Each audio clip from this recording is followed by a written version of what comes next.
There we go. All right, Seth. All right, everybody. I'm very excited to, on behalf of CAHPERD, to be welcoming our guest. Andy Vasily is one of the original people on Twitter that I was able to kind of follow and see and listen to and actually get excited about the message he was putting out there about physical education.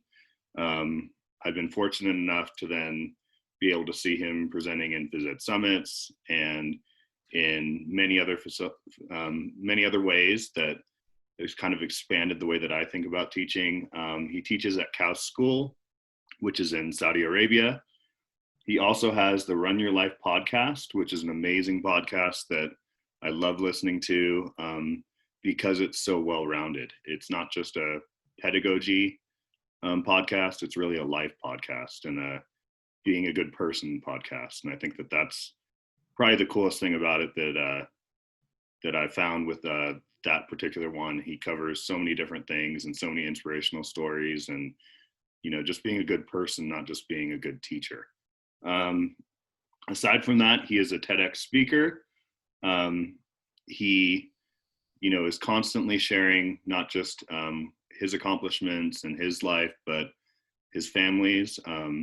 His wife, Naela, is a frequent guest on his podcast as well, as she does a lot with mindfulness and yoga. And overall, he's a very inspirational speaker and somebody that I'm super excited about getting into our core series. I think Andy epitomizes what Brent and I were looking for as far as finding a speaker that people may not have had the ability to see or hear yet in the States, or at least not at CAHPERD level. And fortunately, we're able to bring him in to share with you. So with no further ado, I'm going to pass it on to Andy Vasily. Hey, Seth, thank you very much. And Brent as well. And it's interesting, Seth, I appreciate you talking about my podcast. And when I first started podcasting, my intention was to make it about, real pedagogy and phys ed. And it was totally a phys ed podcast. And my passion is phys ed, and it, physical activity and movement changed my life. And I wanted to give back in a way that I could have these amazing people on my podcast. And then soon I found my podcast changing to bring in different people. And like you said, I appreciate what you said. It's more of a life podcast. And that's what teaching is. Teaching really is life and trying to be the best person that we can be and to learn about ourselves. And I had to let go of my podcast just being phys ed. I felt like I would lose my phys ed audience if I went in this different direction, but I realized in my heart, I just needed to do what I felt really put me on the right path, which is to better understand personal and professional aspects of everything that we do. So I really do appreciate you sharing that about my podcast. So just a little bit about me. I've worked in 5 different countries. My wife, Neil, and I, we went to university together. We left university wanting to explore Japan for 6 months, and it ended up staying 10 years. And then that led to the whole international school thing that led to moving from Japan to Azerbaijan, to Cambodia, to China, and now Saudi. And what a beautiful experience. Our kids, both our boys, they're 16 and 14. They've never lived in Canada, ever. They just go there on vacation. And it's been an amazing journey, international teaching, and I would never change anything. And people say, well, don't you ever want to go back to Canada? Canada is our home, but the world's our home, and the boys have learned so much. So it's been an amazing journey traveling and working around the world and really understanding culture and people, which has opened my eyes to the way that physical activity, sport, and movement really brings people together regardless of culture, or country or wherever you are.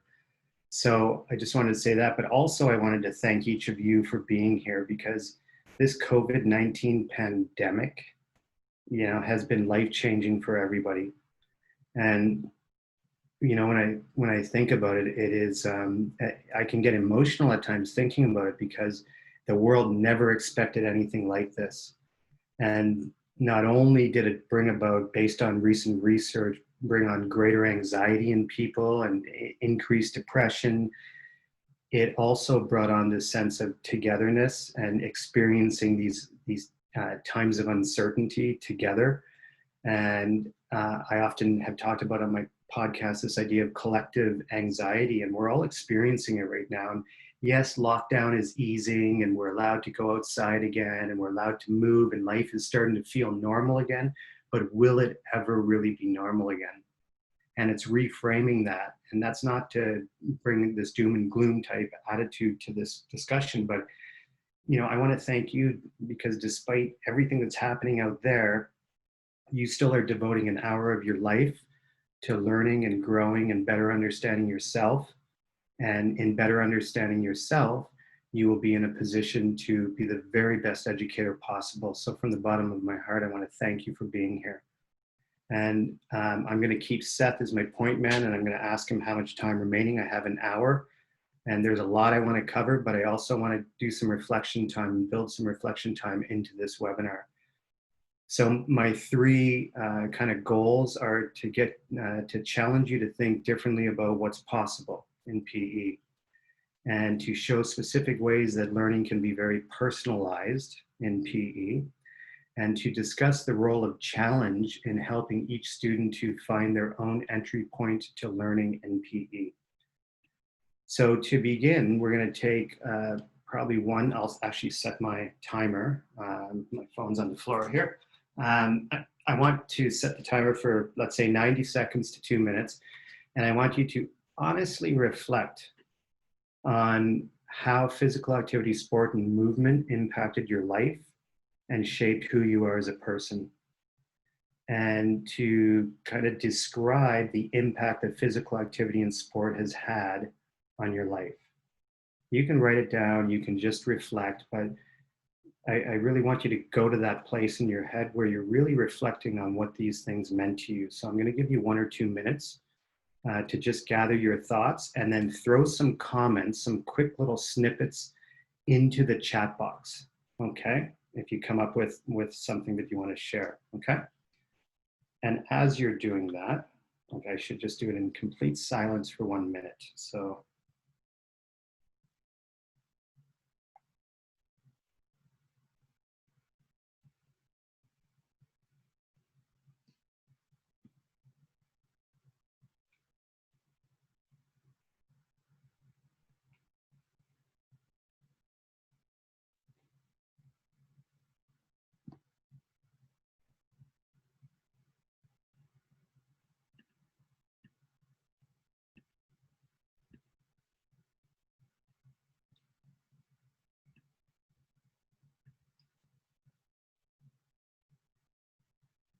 whenever you're ready, just throw some words into the chat box. And Seth, I'll probably start with you, my man. So why don't you just talk a little bit about the impact that physical activity, sport, and movement had with you? I mean, I think like since I was a kid, it was, I grew up in where I live now, Lake Tahoe, and, it was go outside and play and move. And, we'd spend all day doing it unless we had school, and, we'd come home late, and that was just the adventure of life every day. And then when school was going on, and I think whenever it was time to be outside, I just moved, I found whatever game it was, whatever thing it was. And that was, my life, my social, existence. And even going into adulthood, it also taught me to start thinking about what my priorities are and where I'm going, and, what was important. I played a little bit of college football and realized my academics weren't keeping up, and had to make decisions that, changed where I thought I'd be. I thought sports was going to be everything. And then I realized, I have to, come out of this with a degree and with, a direction. And, while sports were fun, I also needed to, think about where I was going. So it definitely shifted the direction of my life even there, and eventually shifted, from, being centered about, football and everything related to that, to, running half marathons and doing things like that, and just finding new ways to explore. And even, now as an adult coming back to Tahoe, realizing how much I took for granted the beautiful hikes and the experiences that I really didn't do as much as a kid that I'd like to, and trying to incorporate that into my kids' life. So it's definitely been a huge part of just life in general for me.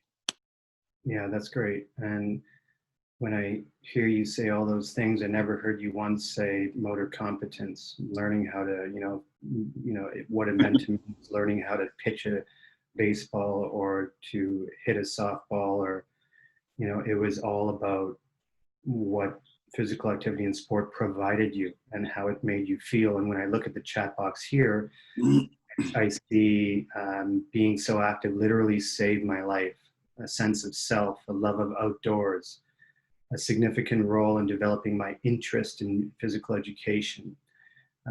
Sports has given me a chance to roam the various parts of the country, interact with kids, and it's lovely. Sports gave me self-confidence. It shaped my actual lifestyle. Joining teams led to meeting friends, their parents, their families. So a lot of what I'm reading in the chat box, love of movement, outdoors, okay, all of these comments we have to remember when we're teaching physical education, and that's the lens through which we always have to look at the programs that we deliver. And we can get so bogged down in outcomes and meeting standards and physical literacy. Just the concept of physical literacy that's been thrown about for years is a great thing. But when we get too caught up in trying to make every kid physically literate, we lose sight of all the things everybody here put in the chat box.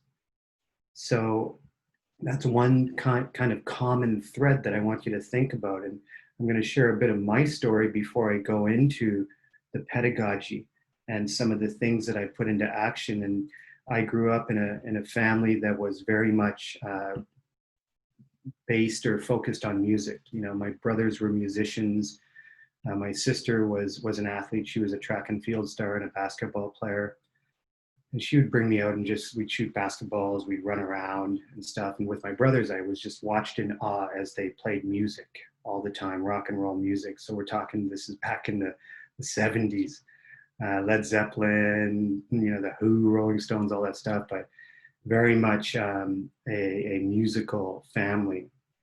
But the reality is in that there was a lot of depression in my family, and there was a lot of addiction, alcohol abuse, addiction, mental illness. So I grew up with that around me 24/7. And I was the youngest in the family. So for me, seeing my brothers go through this and they looking up to them as role models and musicians, and they taught me how to play guitar. And I went down that path, and I would play music with them.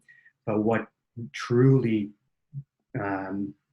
gave me an opportunity to get away from all that was sport and movement. So I really fell in love with American football. I fell in love with lots of different forms of activity, but in particular, football. And I felt that I was going in one direction with physical activity and sport as my brothers were going down a separate path. And I could see them going down that path of darkness. And I know that I found light in movement and sport. And then I found working out and fitness and exercise and all of that. And that led to me playing 14 years of competitive American football.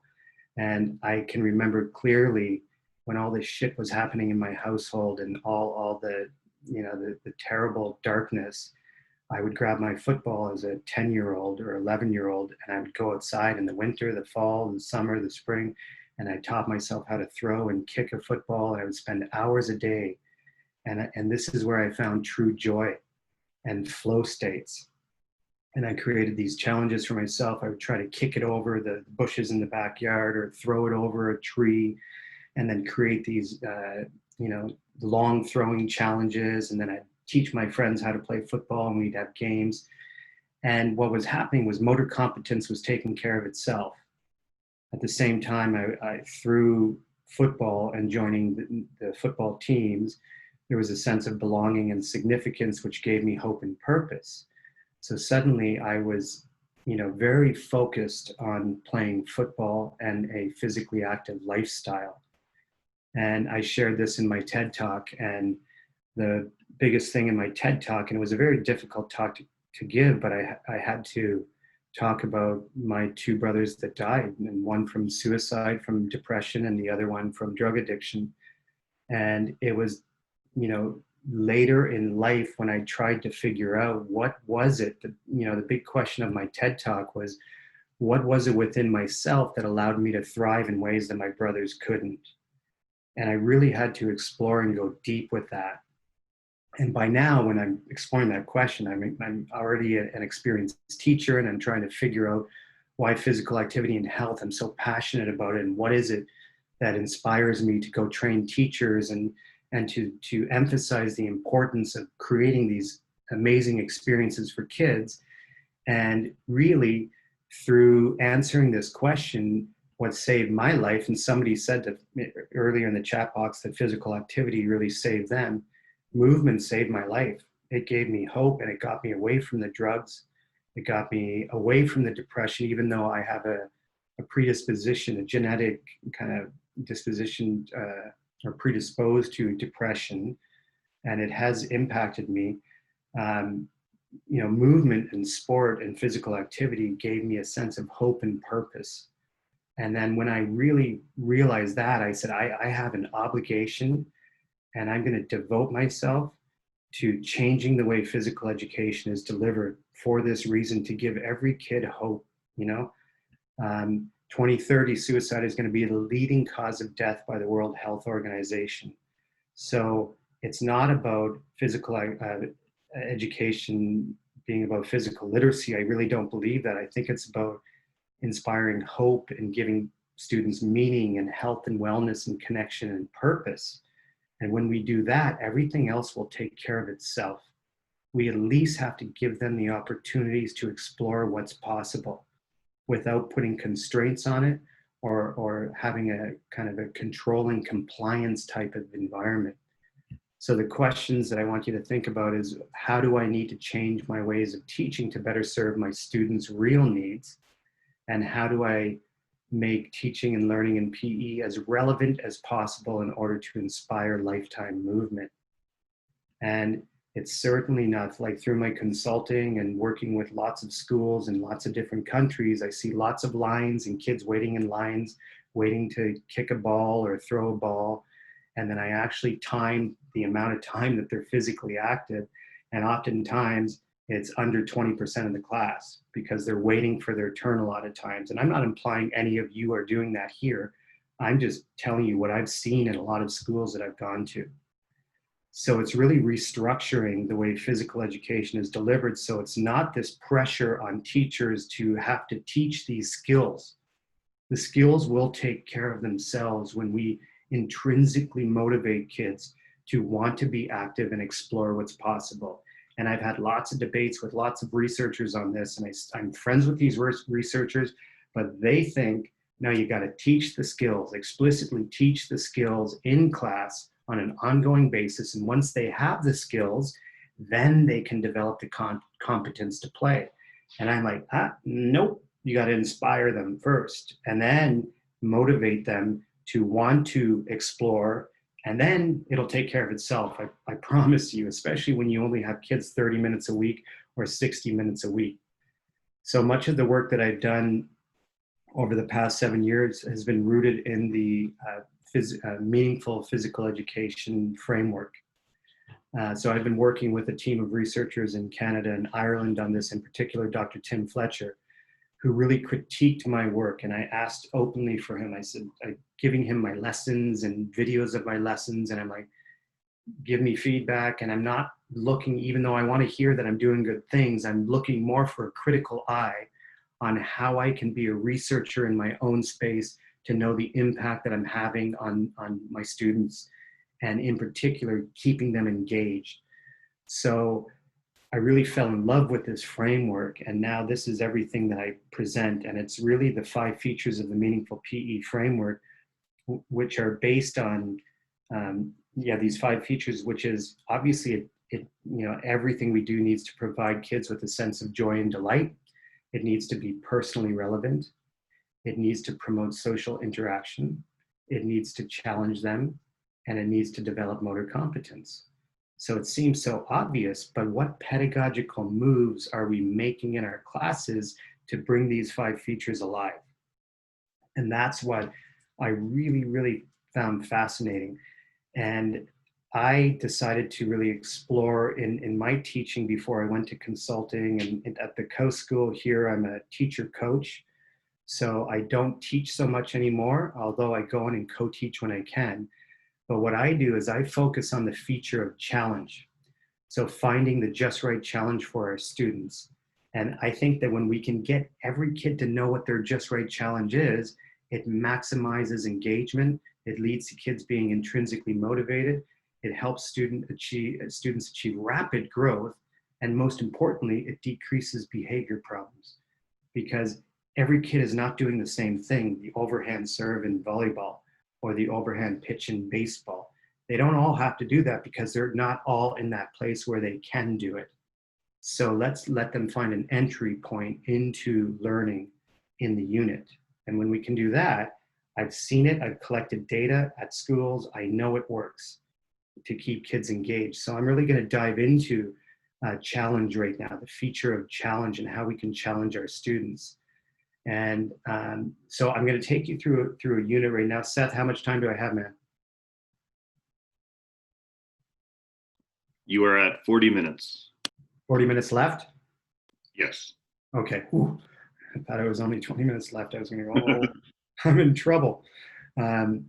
So what I'm going to show you a cycling unit and a skateboarding unit. But it's not about the cycling and skateboarding. It's about the framework that I apply, or I coach teachers around applying in every unit, okay? So it's important that you understand the framework and you dive into the framework, okay? So cycling, it just gives you a little bit of context. So what I say, and Steph, you'll remember this in the workshop in Frankfurt, is always begin with a driving question. And, so the unit begins with a question, an overarching question. When the students come in on the first day of the unit, they see the question right there. And that question will drive learning the rest of the unit. So in our cycling unit, this was a grade 5 cycling unit, there was a poster on the side of it, like a supply shed where we just kept sports equipment outdoors. So I brought this poster outside and I put it with stick tack up on the side of the shed. And the question was, what are some just right challenges for you when riding a bicycle? So there was no answers there at the time. It was just a blank poster, okay? And then what we do is we incorporate right away the 3-dot strategy, okay? And this is one of the best strategies that I've come, I started this strategy many years ago, but I've refined it. But it's such a quick and easy assessment. I know we got clickers and all of this stuff, but it's just a quick live time, assessment on the spot. I really find a lot of value in it. So it's red, yellow, green dot strategy. So red is impossible for me. I can't do it. Yellow, I can do it a bit, but I'm struggling, but I have some success. Green is I'm a master of it. No problem. This is no problem for me. So every student is different. So this is a great way that you can get them to assess. So what I do is I get the kids to write their name on the sticky dot and then put it on the challenge on the poster. So what we did was, to go back one slide, is the kids just did this. They had the driving question and they did just an exploration for the first class of cycling. We had 25 kids, 22 kids, whatever it was, on the basketball court, on their bikes and with their equipment on, or their headgear or safety gear. And then we just asked them to do some road signals using the lines in the basketball court. So if they're going down the line, the sideline, and then they want to turn left on the midline and go across the basketball court, well, they have to do a proper road signal to do that. And they have to stop whenever they're going to turn and all of that. So that we could assess them in the moment, their ability to do road signals and their ability to ride a bike. So it's grade 5, so you can assume that all kids can ride a bike. No. So they were doing this exploration. Then at the end of class, I literally take my journal and I say, okay, what was challenging for you? And they just tell me, go ahead. And I'm writing everything down without judgment. I'm just writing everything down that was challenging. Then at the beginning of the next class, I then add the challenges to the poster. So when they come for the second class, now all of the challenges that they identified, they co-constructed this.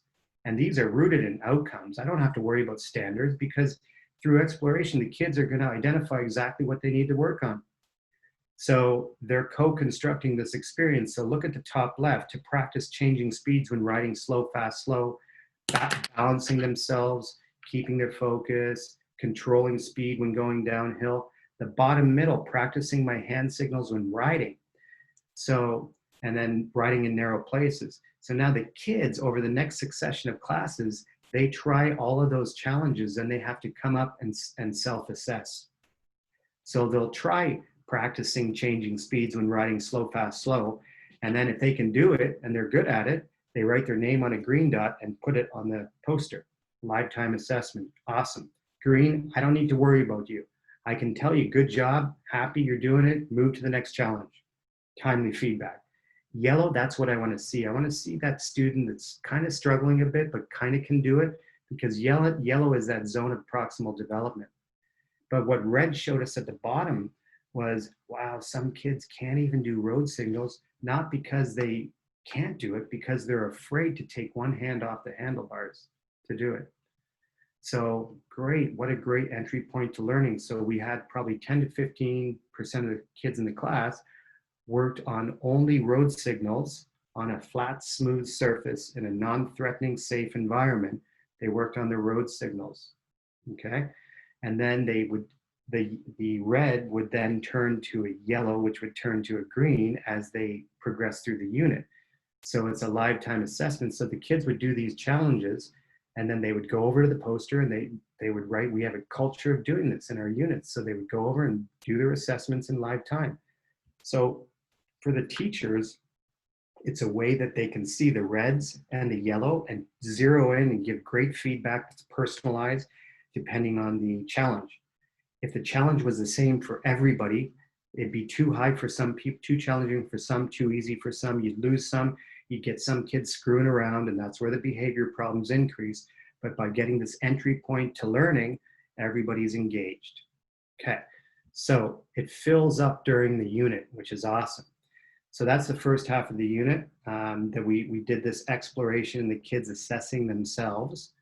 And we had grass, we had stones, we had different surfaces that the kids rode on. So it was great to see them doing that. Then we were ready to take the show on the road. So about 500 meters from the school is like a desert area with like flat land and little tiny hills and stuff like that. So we introduced the concept of leveling up and leveling down.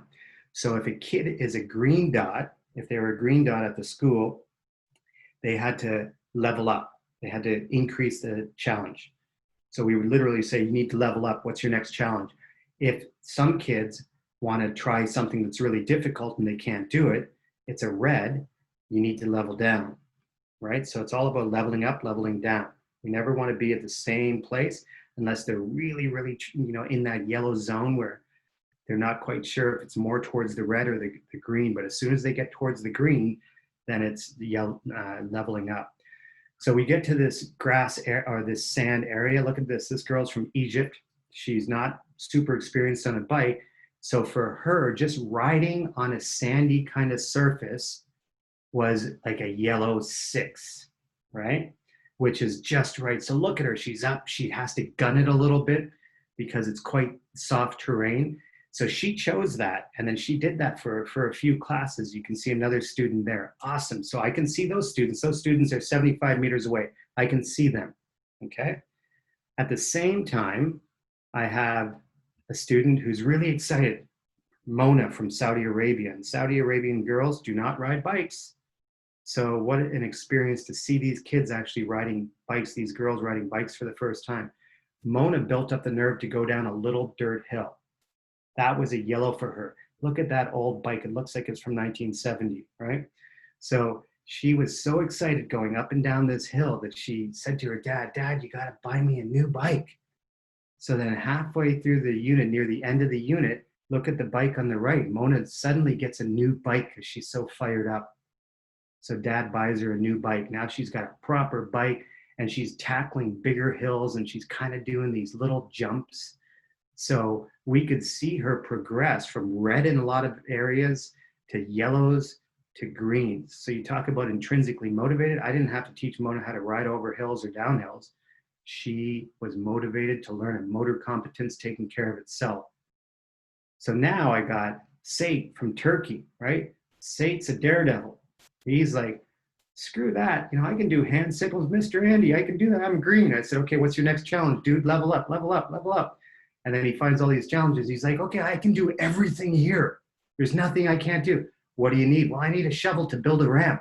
Okay, well, let's build ramps. So then we had a few kids in the class digging little ramps, right? And then his goal was to catch some air. And he did it. He was so excited to catch some air. And this is a bike that was too big for him too. So he had to kind of really try to lift it up when he was going. So if I made Sate do hand signals on the basketball court, he would have been bored out of his mind. It would have been an injustice. So allowing this entry point. So as Sate's doing that, the girl from Egypt is just riding on a flat surface. When Mona, the other girl's riding down the hill, I can see all of them. Then we had this boy from New Zealand who was an experienced cyclist and he raced in New Zealand.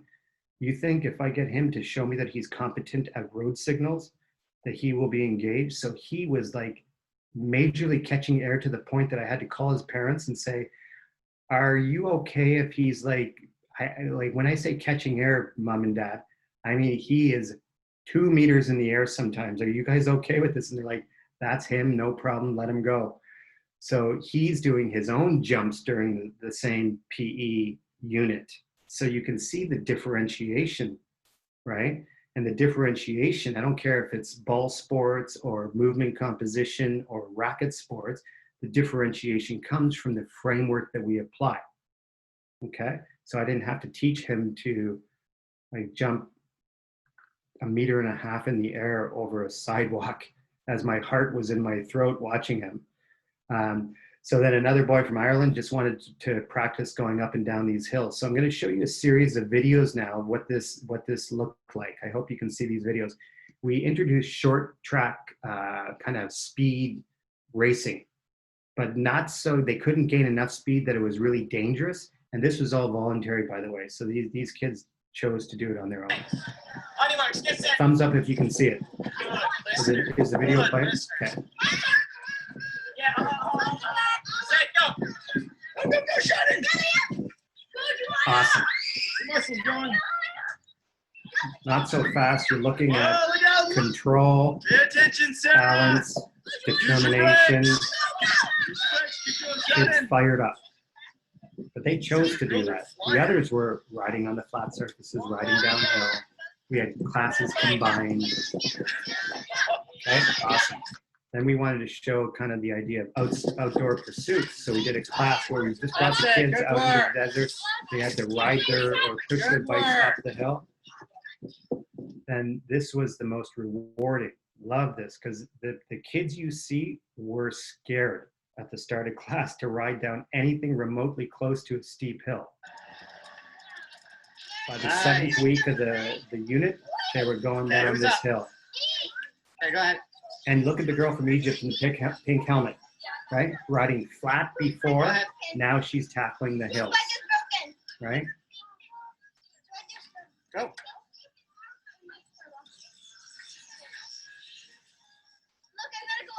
Okay, now this girl here is amazing.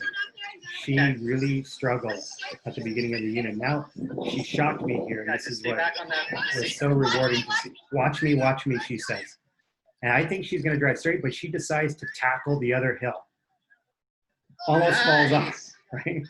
So what we found was we were visiting these places after school. Now the kids, because they were pumped up and fired up about what they were doing in PE, were returning to this place. So now kids were meeting in groups and going and building ramps and bringing their parents out there and all of that. Whereas you look at this group, that's the girl from Egypt again. Just going down a gentle kind of rocky slope was, look at that. You can tell motor competence, they're struggling with that. That's a yellow for them, it's not a red. This last girl, scared. She had to build up the nerve, we waited, and then look at her go down. Awesome. Good. Nice job, guys. How rewarding is that, right? So what I've had when I've done presentations in the past, I get teachers say, oh yeah, well, you're so lucky at the Coast School. You have such an amazing facility. We don't have that. We have no place to ride in the community, so we can't do what you do. And I go, yeah, you can. It's all about finding small spaces within your school grounds. Get the kids to bring their bikes in. They keep the bikes at the school. Tim, we're trying to maximize space. So we're trying to And these are the examples I'm going confine to show space and get schools. them working on body control on their bike. Amazing, right? So you got these kids, they have to find space, but it's such a slow speed that nothing bad can happen. Then we move the same concept from cement to grass. There's Mona again, the one on the pink bike, got the new bike. So now that's really tough for the kids, but they have to stand up to pedal hard enough to gain momentum. Awesome. We saw amazing improvement from the kids. This is a girl from France that decided to try to ride on sand in the school. Watch this. Okay, This do was it tough. again. Start pedaling. Go. Well done. Keep it going. Go, go, go. Go. Keep pedaling. Keep it pedaling. Go, go, go. Keep pedaling. I sound like a cheerleader, but that's all I have to do. I don't have to really get on the bike and demonstrate for her because she's going to inherently know how to do it. She can't do it by sitting on the seat. She's got to stand up. I'm not going to bore her with a 7-minute lecture on, well, you actually have to stand up on the seat and press down so there's enough force. She'll figure it out. And this is the Hey, interview. what's your name? Anina, And where are you from? I'm from France. Okay. So this is really, really tough. On a scale of 1 to 10, how tough is it for you? I think it was kind of like a 6. Okay, a 6. So when you get to that point that you're almost stuck and you're going to fall off, what's the strategy you use? I keep going and I move my bike like this. So you just So move. I have some space for my bike to go. Okay. And I also follow the tracks that were made before Okay. so that it's easier. Okay. Excellent. How do you feel about completing that? Really good. Excellent. Thank you. Awesome. She did it herself. She figured it out through repetitions and finding the just right challenge point. Now, if I made every student do that and I based my grade on the unit around the student being able to pedal through the sand, there would be kids that couldn't do it. And how would I grade them? Poorly. That's an injustice because I haven't differentiated them. So this framework is all about differentiating. So then let's move back to the desert, okay? So, because I can't bring the poster with me when we go on the road and get sticky dots. So what I do is I get these little cards that are about this size here, yeah, and different colored cards, green, yellow, red. And then I get the kids at the end, so they tell me what it is they're working on. And then I kind of observe and I can see all of them working. And then at the end of class, literally 2 minutes, what card do you need? They pick their card, they show their card, and they show me the number, right? So look at the boy in the yellow there. He's given me a yellow. He's got to hold it in his mouth because he needs 2 hands to say that it's a 9. Well, 9 is actually red, almost, right?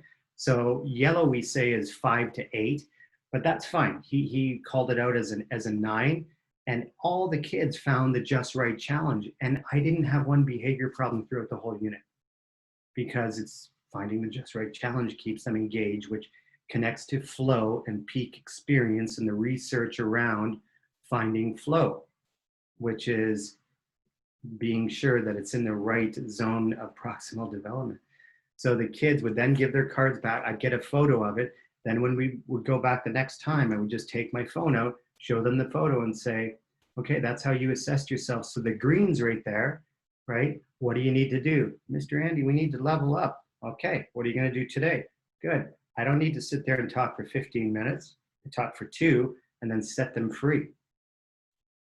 So, Seth, how much time? You have just over 20 minutes left. Love it, love it. So now this is the writing prompt time again. So you're going to take 1 to 2 minutes to talk about what has resonated so far with you in this presentation. Throw stuff in the chat box, okay? My timer is on. And yeah, just share your thoughts. And I don't know if Brent, are you still there?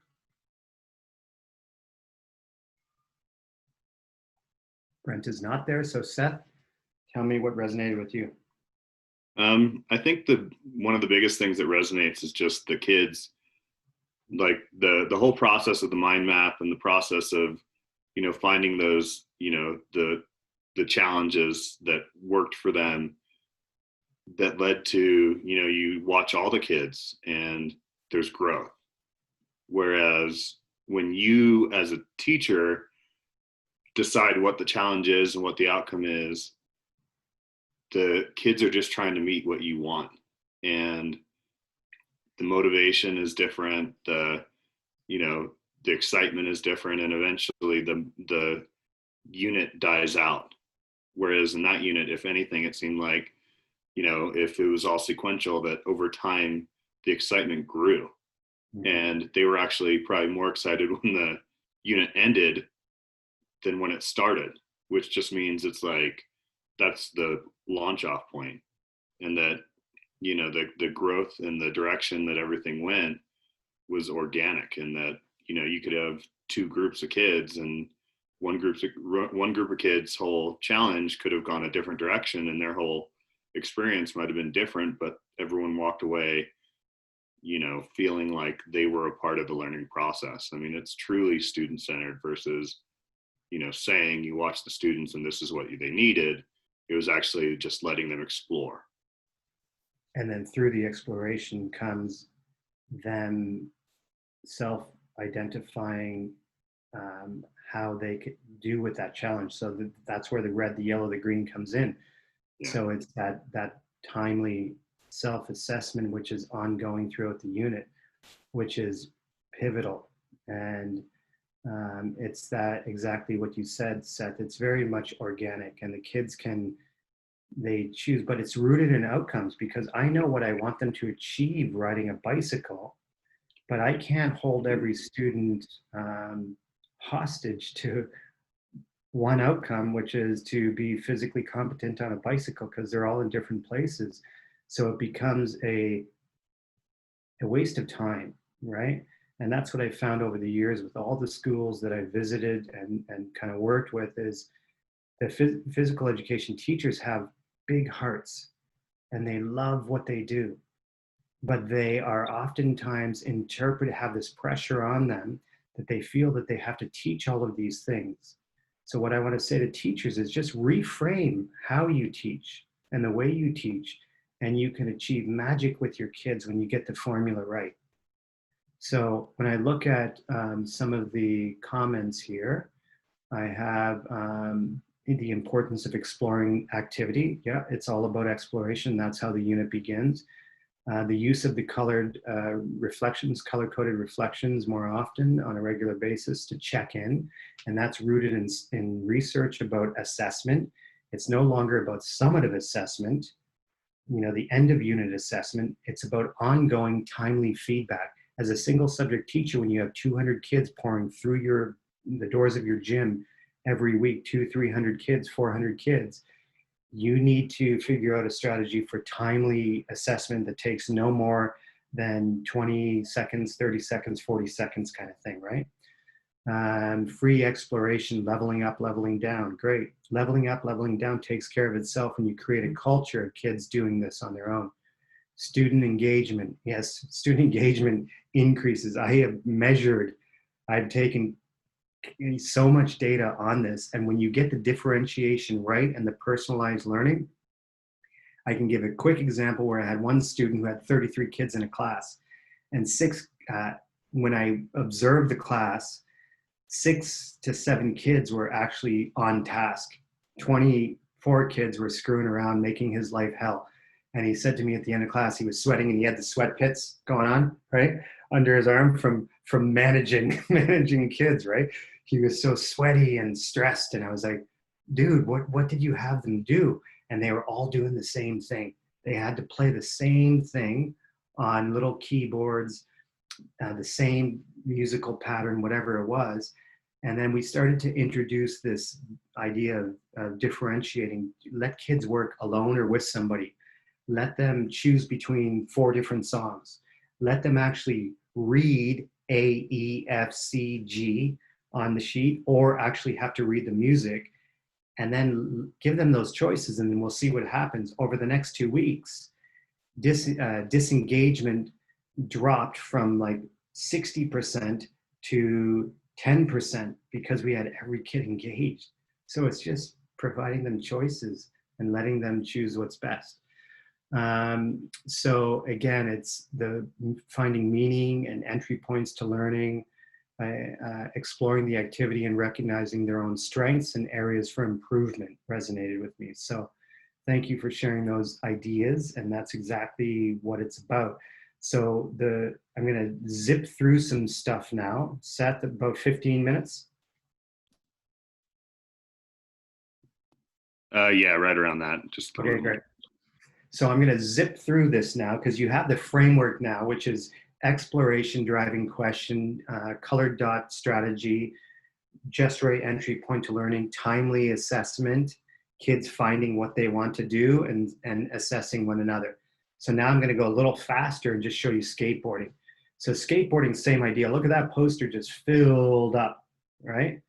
So what we did, we learned from the cycling unit that having one poster wasn't good enough. We actually had to break it down into level 1 challenges and level 2 challenges. And then we had to actually get kids with skateboarding. We had to get all kids. It wasn't a choice. You all had to show that you could put on safety gear properly. Once you could do that, you could move to the next challenge. So you, out of a class of 25, you might have like 5 super competent skateboarders, 18 beginners, and a couple others that, you know, kind of skateboard a bit. So we realized we needed to break the challenges based on the exploration and what they identified as difficult. We broke it into level 1 challenges and level 2 challenges. And then we had the kids, we said, this was compliance, but for safety reasons, we said you had to kind of graduate from level 1 before you could go to level 2. Fair enough? Yes, people, shake your head if you agree with that safety maneuver as a physical education teacher. So then they started to kind of fill it in. Now, what was different here, if you look at the bottom, what we learned from just random dots all over the place was now the layering of dots. And that was a game changer, okay? So what we mean by layering of dots, okay, I'm gonna zoom in on this a little bit here. So you look, I can tic-tac. So if you can see my phone as a skateboard, tic-tac is just when the kid stands and they can do this on the skateboard. So you look at when this started, when some of these kids tried this challenge for the first time, it was orange, but it was actually red because we ran out of red dots.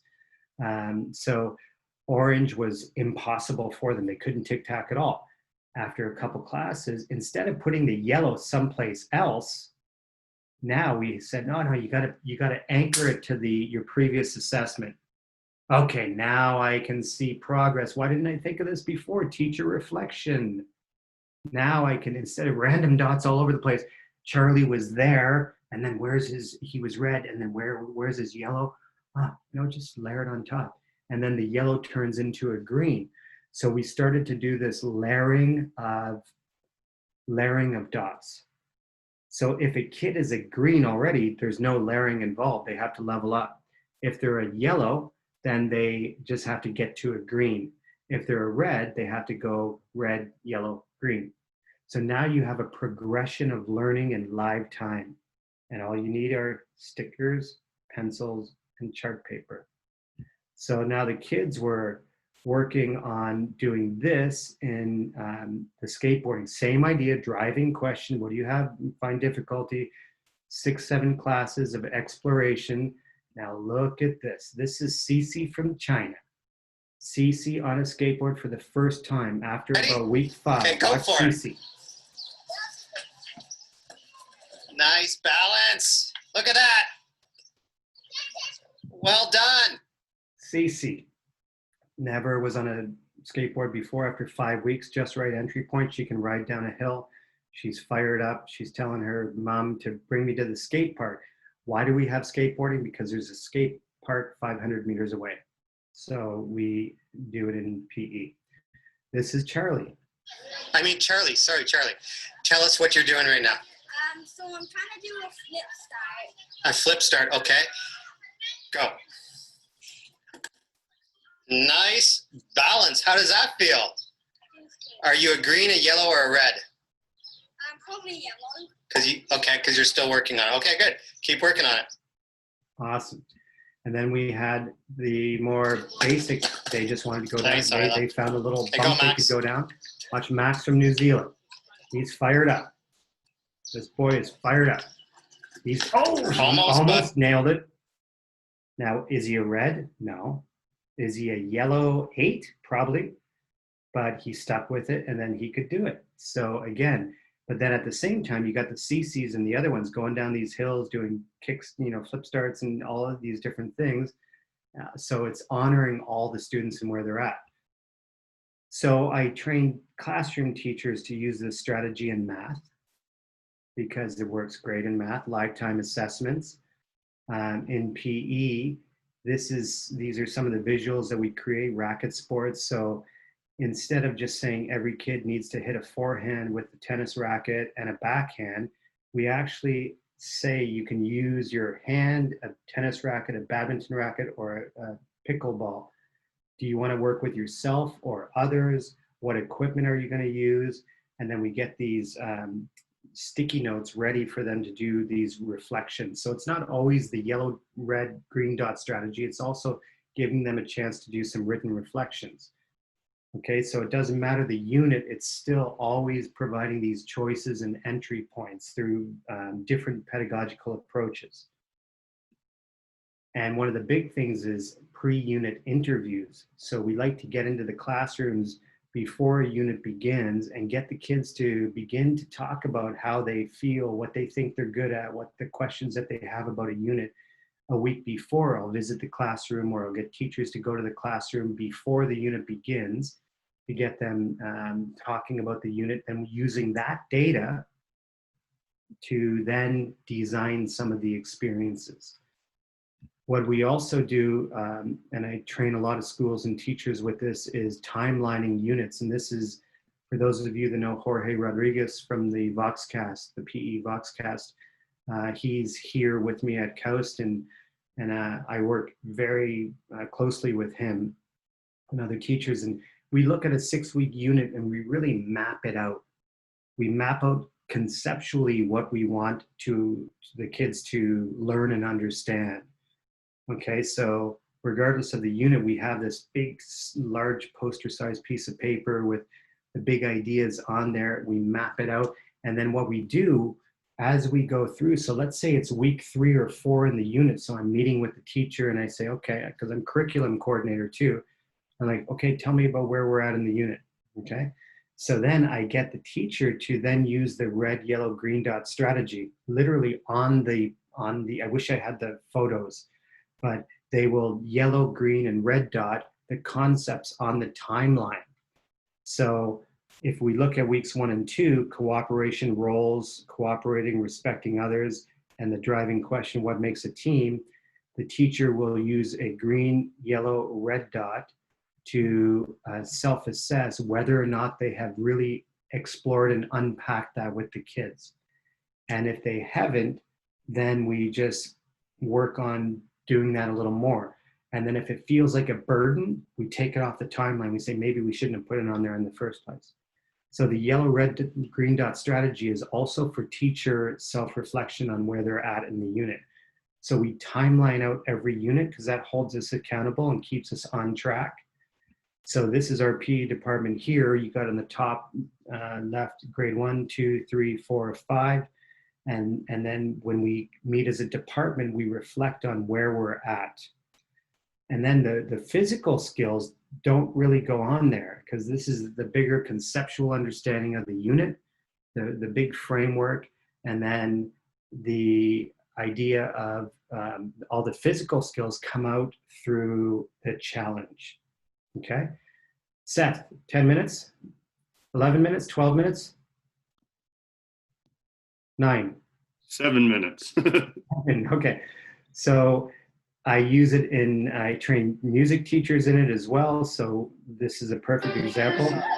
Listen to this.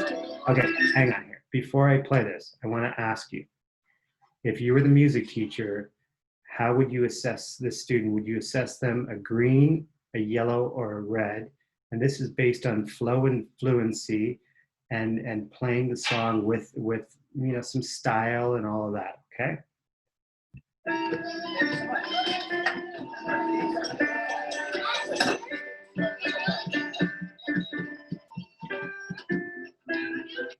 Okay, so now her job is to play and then self-assess, but rather than self-assess with a sticker, we just have it up on the wall, the challenge scale. Green on the left, yellow in the middle, red on the right. So look at Yaney. Yaney assessed herself as easy peasy lemon squeezy. And the teacher was like, well, I don't think so. You were still, I think you can be a little smoother. You can be a little quicker. Maybe you should be more towards the yellow or, yellow 6 or yellow 7. So we actually use the numbers because it's quick and live. So then Yaney was like, yeah, well, I thought I could do it, but I think you're right. So she went and practiced more. This little boy, Muhammad, look at him, honest assessment. He couldn't do it, man. So it was a xylophone, and look at him smiling. He's okay. He's just sitting. This is where I'm at. I'm at a 9 red. So what does he need to do? Level down. So there's so much more that I can say, and for the sake of time, I need to go into a quick review and go back to the original question, which is the impact of physical activity in sport. And even though football changed my life and saved my life, it's not about me teaching football to the kids. I love football. And football saved my life, man. I would love to teach every kid to throw a football and kick a football, but it's not about that, because maybe in some countries and some districts, football doesn't fly. So why would I force the kids to learn football just because it means something to me? Instead, I'm going to apply a framework that allows kids to create peak experiences, to try to create these peak experiences that inspire these kids to fall in love with physical activity, sport, and movement under their own terms and conditions. So using the framework, it's about creating peak experiences, which I truly believe that we can do. So it starts with the driving question. You go to general exploration of what's possible. The students and you co-construct what is most challenging for them. You have to create a visual in some way, shape, or form. I've got some teachers that have created it on a smart board. That's fine, because they don't like to write posters, because I can't write posters. My posters aren't pretty, whatever. You got to make it visual. No matter what you do, you have to make it visual. And then you have to get the kids to self-assess. Maybe it's the dot strategy or a strategy you've come up with, but you have to get them to self-assess. And then after they do that, like we bring the kids to the desert, you reopen exploration. So exploration is visited twice. So if it's a ball sports unit, I never teach a volleyball specific unit or a basketball specific unit. I like to do ball sports, and then the kids zero in on what it is. Maybe it's they want to do a 3v3 football game. And then I got another group of kids that can't play basketball, but they just want to work on shooting.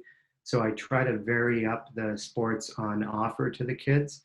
And if it's a racket sports unit, then I try to keep it like ping pong, tennis, depends on what's available in the community, what resources we have at the school. So it really is opening up exploration again, and then just letting them go with it and providing feedback. So I guess what I'll do is do Q&A now. And then I just want to share my social media links with you and a little more information. Seth, just give me another minute before we close to share some of the recent stuff that I'm working on that should only take a minute where people can tune in. So I'll just open it up now.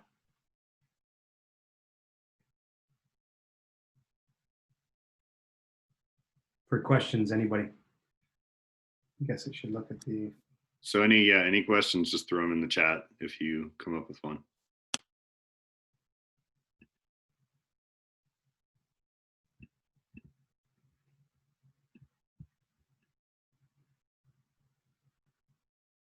Andy, did the students write the dates on those different? No, they didn't, Joel, they didn't. But that's a great thing, and that would be good. Yeah, so that you can document. So that would be another, through reflection, that would be a great thing that you can do. So you can actually then get a photo of it, so you have a record. So great idea. We've never done that, but I would recommend that. Super.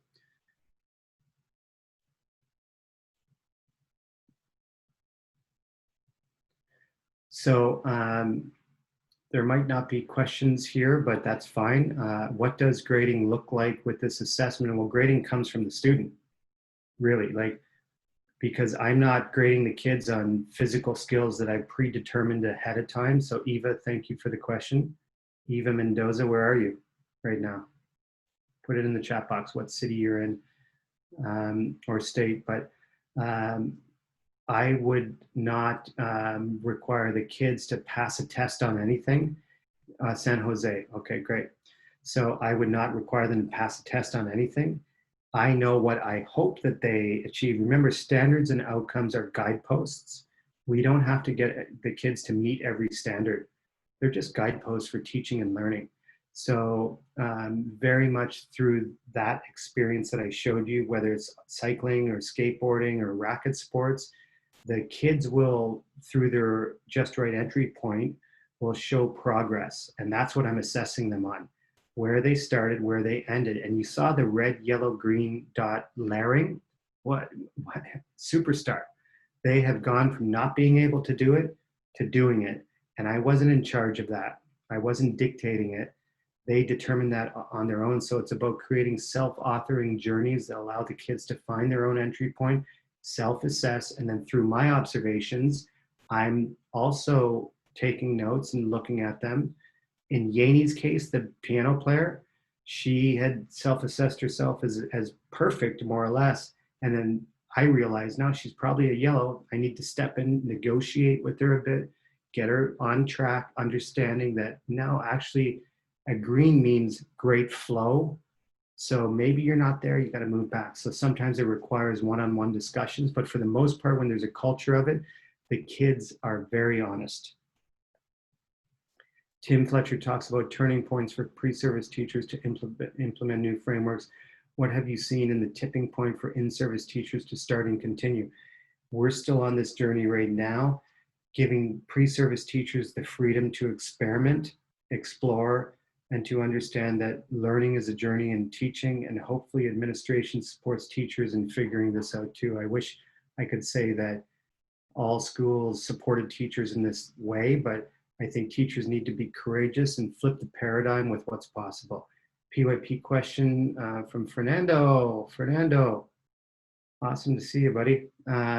Fernando, what does PE integration look like with the Homeroom Unit of Inquiry? So a lot of what we teach, Fernando, is about conceptual understanding that links to what's happening in the classroom.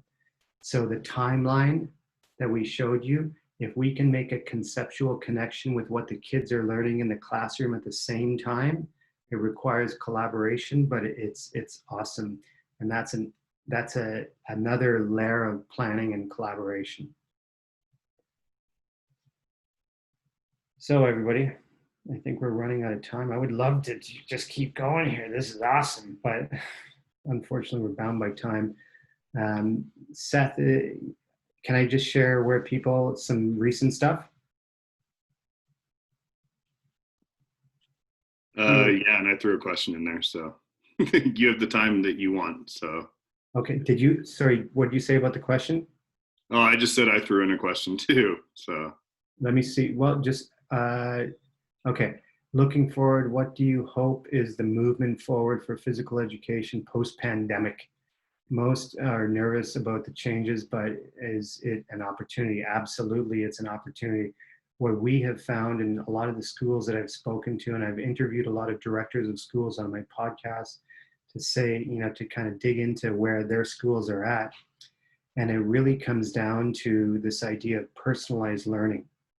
And when the kids are at home, we don't know what resources they have. You know, what a perfect metaphor for our own units that we run in face-to-face teaching, but we don't know if they have tennis balls at home or basketballs or footballs. So we can't say we're going to continue a football unit. So every kid get a football and go outside. Well, maybe they live in an apartment and they don't have a yard or a garden, right? So I think post-pandemic, what we've learned is it is imperative to personalize learning.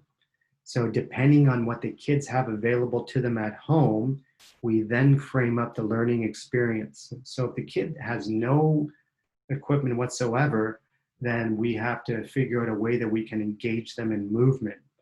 So where that will lead to is when we come back to face-to-face teaching, we really need to personalize, and we need to figure out where they're at in regards not to the equipment they have, because we're the ones with the equipment.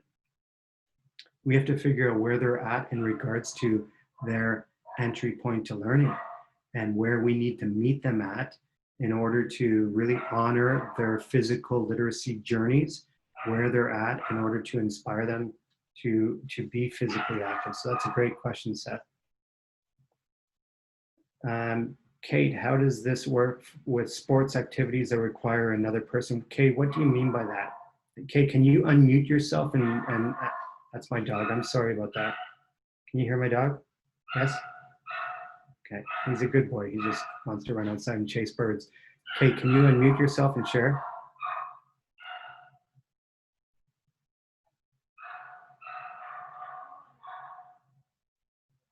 Kate?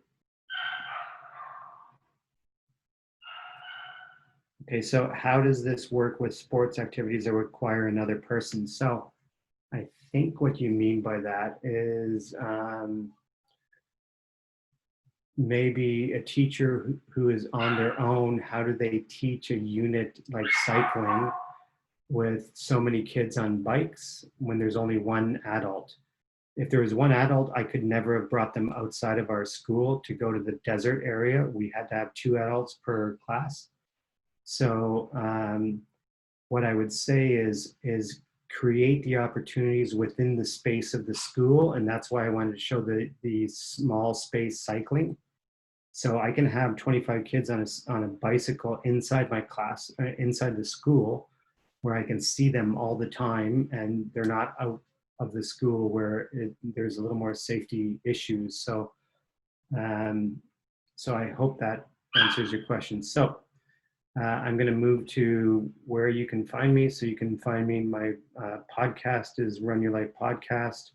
I'm on Twitter, Andy Vasily, Instagram, Andy Vasily, Facebook, Andy Vasily. But the most exciting thing that I want to share here is that we've started a new podcast, Jorge Rodriguez and I, called the Meaningful PE Podcast. The first episode came out last week.